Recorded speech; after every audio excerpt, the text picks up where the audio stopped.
Indigenous peoples constitute only about 3% of the population of Canada. However, the number of Aboriginal women imprisoned is even more disproportionate, 43%. Things are not just worse, they're a lot worse. There is a general failure of government to fund the required specialized pre-sentence assessments for Aboriginal women. The justice system has a practice of cutting and pasting reports with no assistance and lack of proper representation that leads to further systemic disadvantages suffered by Indigenous women. There is also a lack of community resource to help in the prevention of oppression and of the rehabilitation of Aboriginal women.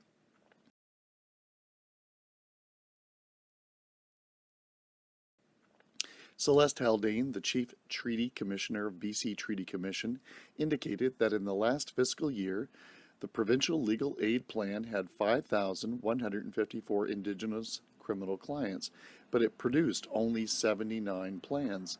There is a lack of dedicated resourcing. It comes down to a fundamental human right, as well as an access to justice issue for Indigenous peoples.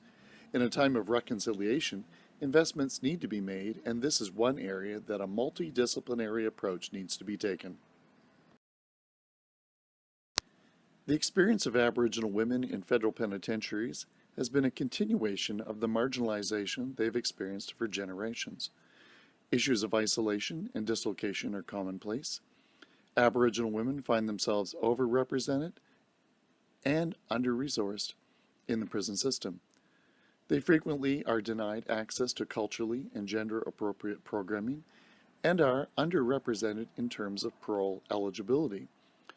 For many Aboriginal women, the circumstances which resulted in their involvement in the criminal justice system is comprised of a complex set of collective and individual life circumstances that have been marked with violence and poverty. In light of this, Aboriginal women present a wide range of programming needs: culturally appropriate and gender appropriate programming, life skills, parenting skills, education, employment, alcohol and substance abuse, anger management, and spiritual programming. In addition, Aboriginal women present a need for additional mental health care and treatment.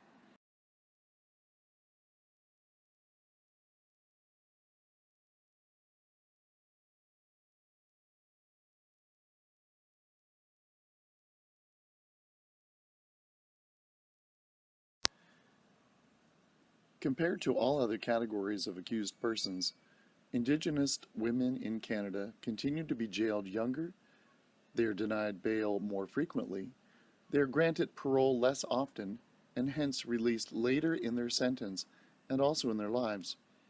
They are overrepresented in segregation, they are overrepresented in remand custody, and are more likely to be classified as high-risk offenders. They are more likely to also have the needs in categories like employment, community integration, and family supports.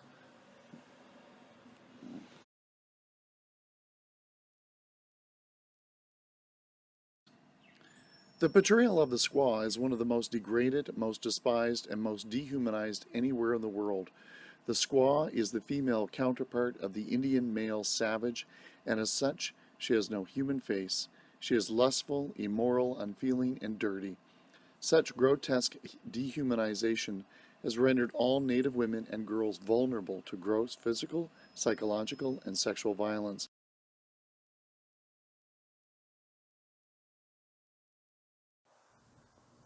Hello, everybody.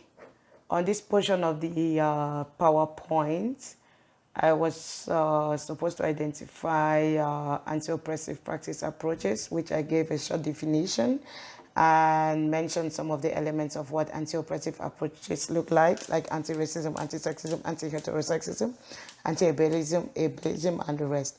And I did just mention how the Aboriginal justice system have failed to see the connection between the racism and sexism system that has plagued Aboriginal women.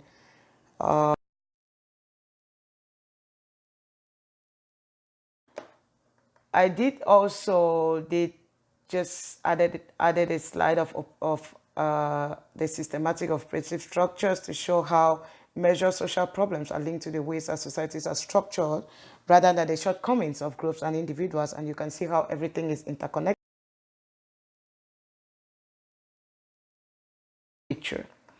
On another note, I did mention that for social workers to be able to empower original women in in the present system, we should also be doing a lot of self-reflexive practice, which means that our approaches should be to empower, not to oppress.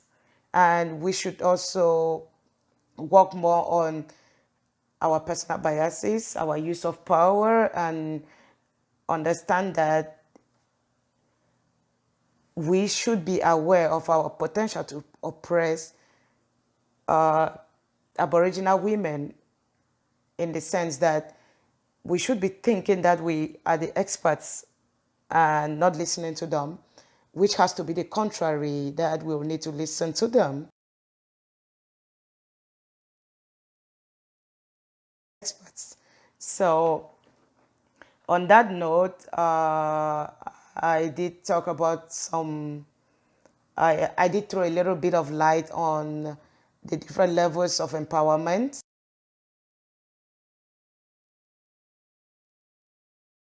On the micro level, there are programs, the programs just need to be more gender based, and we should be helping these women from a respectful perspective. We should be being allies to them, and we should be learning from them to understand more what they need by being supportive, by advocating for them, and by helping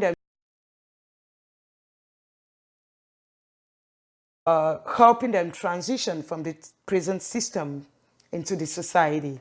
And I also did mention that on the macro level, the government should work in collaboration with these women by funding lots of projects to help them heal, like opening lounges that are specific for women, and also by investing wealth to build businesses and investments in the Aboriginal community.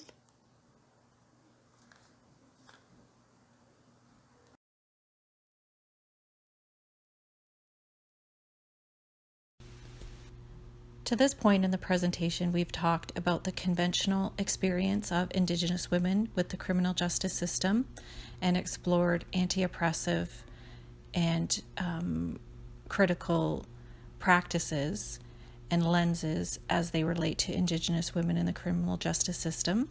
We'll move now to discussing and looking at some literature as it exists on this topic.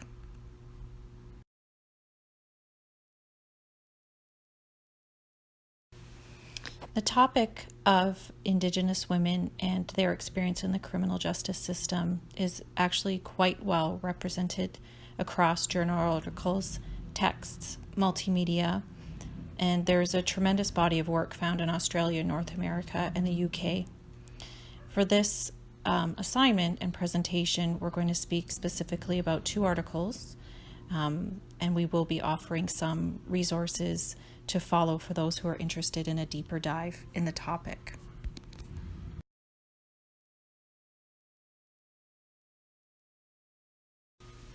The first article that we'll be examining is Changing Narratives, Colonized Peoples, Criminology, and Social Work, written by Coonan and Rowe. Chris Coonan and Simone Rowe have both been well published on the topic of the experience of Indigenous peoples in the criminal justice system in Australia. And we selected this article because we felt it was relevant because it specifically cited social work and had some very strong assertions for the practice of social work and the field of social work as it relates to Indigenous peoples in the criminal justice system.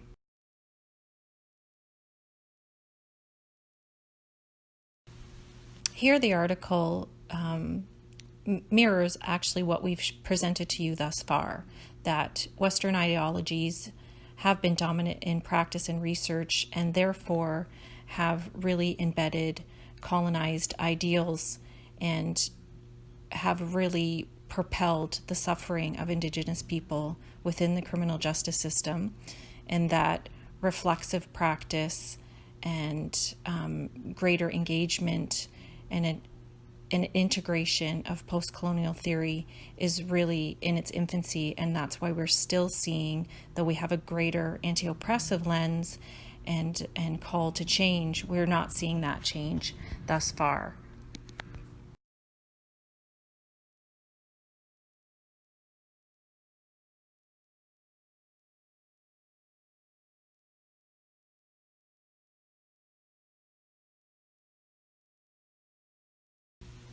In the previous slide, we really explained how the article posits the failings thus far. And the way forward is what Kunin and Rowe propose and talk about: transformative practice, transformative ideologies, and paradigm shifts that really are inclusive of Indigenous scholars, Indigenous subjects and research, and a changing in narratives. And I think echoing what you saw earlier in that reflexive practice and how that ties to an anti-oppressive lens.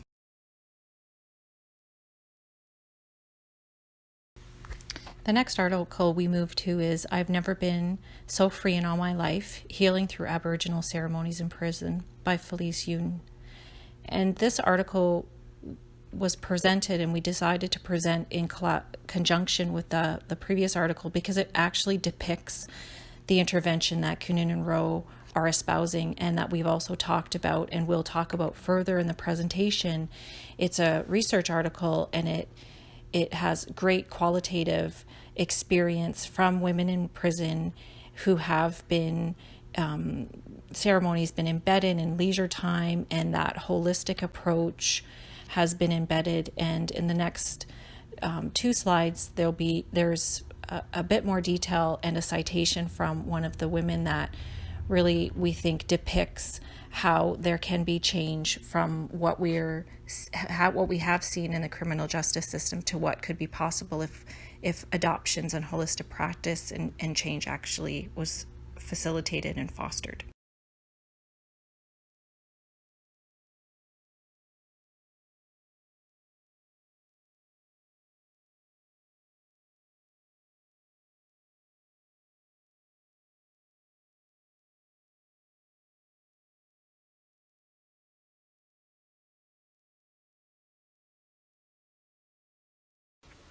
We bring this section of the presentation to a close with a slide that just represents and displays some statistics for you, and we will lead into a slide that gives a brief history and moves into the next section, which is current practices and programs running. At the end of the presentation, we do have another slide offered for those who wish to take a deeper dive into the topic, and there's some links to videos and other resources there for those who are interested.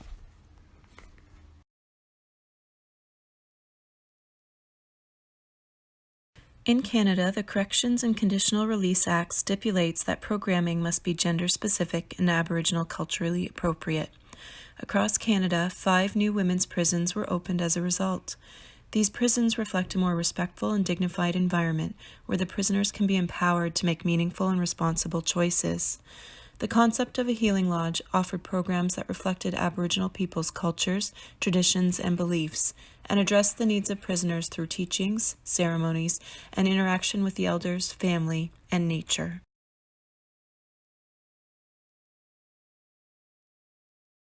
The Okima Ochi Healing Lodge in Saskatchewan was designed with both single and family residential units, and children stay with their mothers. The focus on healing was to be the priority for women offenders. The lodge is guided by 5 principles, including empowerment, meaningful and responsible choices, respect and dignity, supportive environment, and shared responsibility. The Healing Lodge operates by the circle model, depicting life in Aboriginal culture as a never-ending spiral of growth. Beginning with the inner circle are the Aboriginal women incarcerated at the lodge. They are at the center of the lodge and the healing process. It is at this point that the residents make the decision to begin their healing journeys. The next circle represents the aunties, who actively support, assist, and guide the decisions made by the prisoners. They are responsible for the overall direction and services and activities of the lodge and work to empower prisoners to make meaningful and responsible choices. The third circle represents the lodge's corporate relationship with the commissioner, and the outermost circle represents both Aboriginal and non-Aboriginal communities who support and assist the lodge with its mandate to reintegrate women offenders at the safest, most appropriate time in their sentence.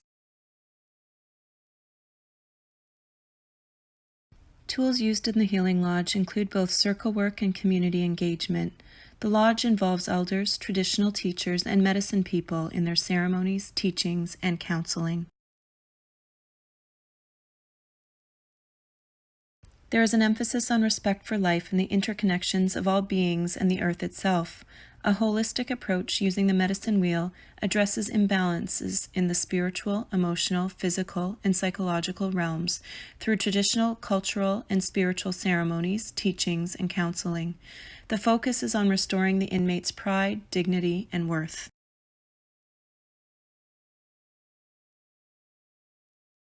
One example of a counseling program offered at the Healing Lodge is the Neck and Eat Horse program, which specifically addresses grief. Its focus is for inmates to connect with self, language, spirituality, and ceremony through the horse and the horse's role in the Cree culture. The challenge is if the inmate is not Cree. There are many different Aboriginal peoples represented with their own languages, cultures, and practices. Therefore, programs must be able to service a variety of Aboriginal people. In Australia, Aboriginal people are also overrepresented in prisons. The Department of Corrective Services instituted a regional prison policy that Aboriginal prisoners serve their sentence near their home country and family to reduce the anguish or feelings of threat and help to empower and continue connections for the prisoner in their rehabilitation. The West Kimberley Regional Prison, opened in 2012, was designed under a community consultation model which recognized Aboriginal prisoners' cultural, family, and community responsibilities and spiritual connections to land. The prison accommodates 30 female prisoners who reside in houses, which are grouped so that prisoners can be located according to family ties, language, as well as security rating.